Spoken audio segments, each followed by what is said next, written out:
How's it going, everybody? So we have a fun review today as we're finally talking Karate Kid Legend. The wait finally is over. As you can imagine, there's a lot of different reasons for me to be very excited about this as a lifelong fan of the Karate Kid franchise, covering Cobra Kai on the channel for so many years at this point. After a kung fu prodigy relocates to New York City, he attracts unwanted attention from a local karate champion and embarks on a journey to enter the ultimate karate competition with the help of both Mr. Han and Daniel LaRusso. Something that I'm definitely going to be very curious about Karate Kid Legends, audience perception wise, is how many of these people that are watching the movie solely know Karate Kid from all of the different movies and didn't watch Cobra Kai, versus those people like myself that have watched all the films and watched the series, because there's certain moments in Karate Kid Legends, minor story beats linking things together. You certainly could watch this without having seen the Cobra Kai show, but there's a couple different moments in this, one towards the very end, that had me very excited as someone that did watch it. Of course, the main selling point for Karate Kid Legends is this mixture of nostalgia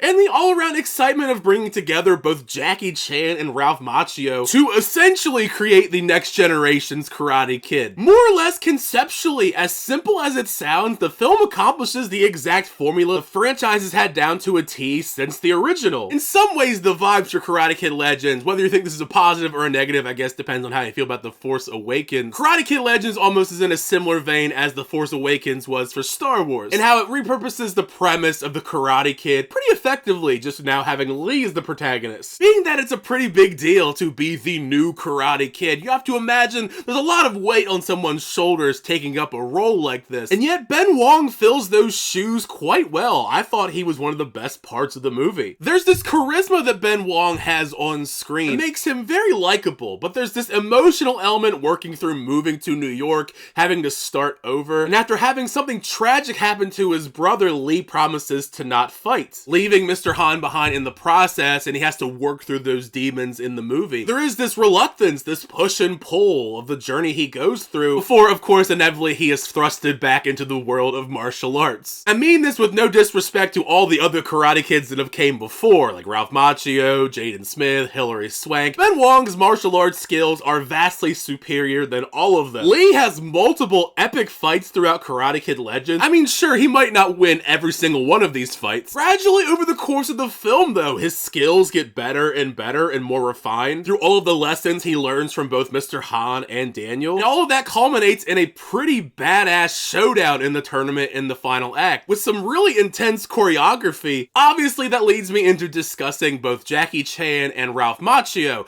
Never in a million years until they announced this movie did I think we would ever see these two on screen together. I mean, I was used to getting Ralph Macchio back because he was on 6 seasons of Cobra Kai, but maybe it's just a little bit of revisionist history because I did grow up watching the Karate Kid Jackie Chan was in with Jaden Smith.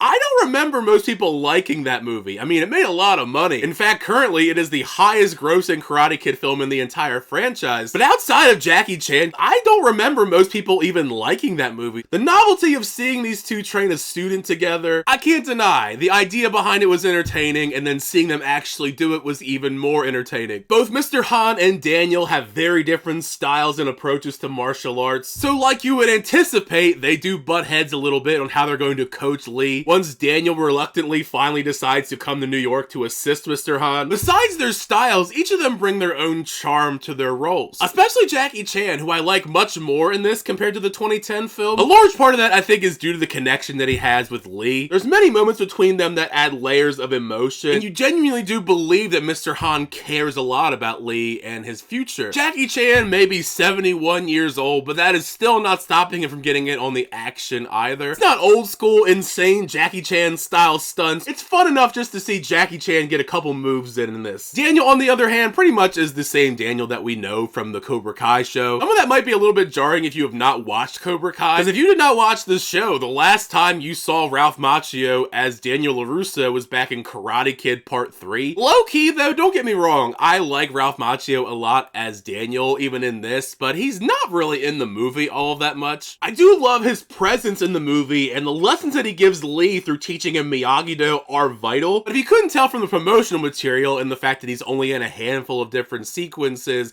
it's because he's not in the movie all that much. Everyone coming together with this mixture of Kung Fu, Miyagi-Do, and this insane kick that they help Lee create. When we see it in use in the tournament, it is one of the coolest moments of the entire film. As you can imagine, the movie is packed to the brim with cliches, but it's in that sort of 80s action movie type way. The journey we go on with Lee, Mr. Han, and Daniel is fun enough many could overlook some of the obvious story beats and the simplicity of the plot. Like many of these Karate Kid movies and the show, they have a formula. It's pretty simple. So that may disappoint some people going into Karate Kid Legends expecting it to break the mold in any way. Perhaps if this movie is successful and we get a follow-up, that's when we're going to see them try and expand the horizons a little bit, because this is the first movie in a while for the franchise, so they're trying to play it safe as possible. I will admit though, as somebody that loves martial arts and martial arts in film, I do question some of the editing choices in the film. There's plenty of choreography that looks great, but occasionally I'm sitting there kind of not sure what's happening during some of these action sequences. Not exactly a feeling you want to have when you're watching martial arts on screen. Also, they try to add in this sort of romantic subplot in the movie that doesn't really add that much. Sure, they try and tie it in loosely with the antagonist, almost in a similar way as Daniel, Johnny, and Allie back in the original Karate Kid, but much like the antagonist of Karate Kid Legends, there's not much depth, so most of that stuff felt pretty purposeless. I will admit though, I love Joshua Jackson's character in this, even though he's not really in most of the promotional material. He owns the pizza shop that Ben Wong's character works at. Of course, most of the spotlight in the movie is on Mr. Han and Daniel, but his character,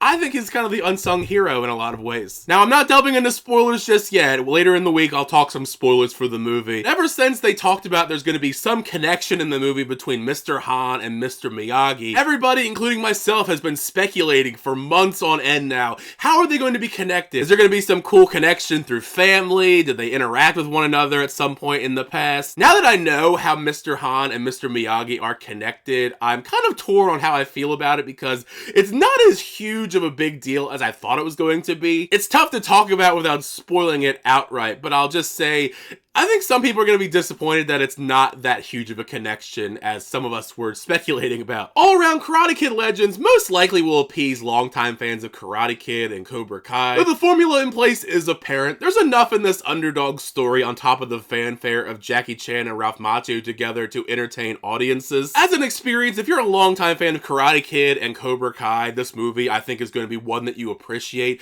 What I'm nervous about more so is general audiences or the people that have not watched Cobra Kai, since they could not be aware of just how cheesy the franchise's formula is. It's not a perfect movie by any means. I mean, at the very most, I'd probably say it's like a 7 or 8 out of 10 experience. I just wonder what the overall reception is going to be. I hope it's positive, because I do want more from this universe, whether it be on the big screen or we get more shows down the road. Let me know down below though, once you get a chance to see Karate Kid Legends in theaters, what did you think of the film? Did you like the film? Did you not like the film? Thank you guys, as always, checking out videos. I always do appreciate it. Be sure to like on the video and also subscribe to the channel. You're up to date with reviews, reactions, unboxings, and more. Until next time, I'll see you guys later.